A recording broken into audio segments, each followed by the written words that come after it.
मित्रों, भगवान श्री कृष्ण कहते हैं, प्रिय अर्जुन, इंसान जैसा कर्म करता है वैसा ही फल उसे मिलता है। ये बात सैकड़ों सालों से कही जा रही है और बार बार सिद्ध भी हुई है, लेकिन फिर भी बहुत से लोग ये मानने के लिए तैयार नहीं होते कि उनके दुख का कारण उनके ही कर्म है। वे हमेशा दूसरों को दोष देकर अपनी जिम्मेदारी से बचने की कोशिश करते हैं, लेकिन सच्चाई यह है कि हमारा आज हमारे कल के कर्मों का परिणाम है। अगर हम अपने भविष्य को बेहतर बनाना चाहते हैं तो हमें अपने आज को सुधारना होगा।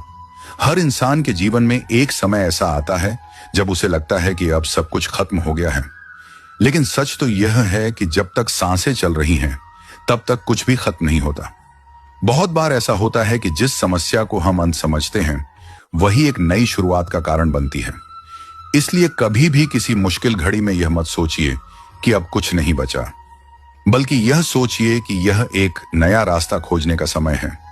अगर जीवन में सुख चाहिए तो यह समझना जरूरी है कि असली खुशी सिर्फ बाहरी चीजों में नहीं बल्कि हमारे नजरिए में है। कोई व्यक्ति करोड़ों की संपत्ति होने के बाद भी दुखी रहता है और कोई व्यक्ति साधारण जीवन जीकर भी प्रसन्न रहता है। यह सब इस पर निर्भर करता है कि हम चीजों को कैसे देखते हैं। अगर हम हर चीज में कमी ही ढूंढते रहेंगे तो हमें कभी संतोष नहीं मिलेगा, लेकिन अगर हम जो कुछ भी है उसमें खुशी ढूंढना सीख लें तो हमारा जीवन खुद ही सुखमय हो जाएगा। जो व्यक्ति सिर्फ अपने फायदे के बारे में सोचता है वह कभी सच्चे रिश्ते नहीं बना सकता। सच्चे रिश्ते त्याग और समर्पण से बनते हैं, ना कि स्वार्थ से।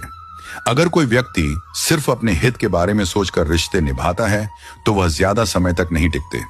इसलिए हमेशा यह ध्यान रखें कि रिश्तों में स्वार्थ से ज्यादा विश्वास और समझदारी की जरूरत होती है। प्रिय साथियों, बताइएगा कि आज का यह प्रसंग आपके मन को कैसा लगा। अगर आपके दिल में श्री कृष्ण के लिए सच्चा प्रेम है तो वीडियो को एक लाइक दें और कमेंट में पूरे भाव से लिखें, जय श्री कृष्ण। और अगर आप सेवा भाव से इस भक्ति यात्रा में सहयोग देना चाहें तो स्क्रीन पर दिए गए QR कोड से अपनी क्षमता अनुसार दान करें। आपका छोटा सा सहयोग भी श्री कृष्ण प्रेम के संदेश को आगे बढ़ाने में आशीर्वाद बन जाता है। जय श्री कृष्ण।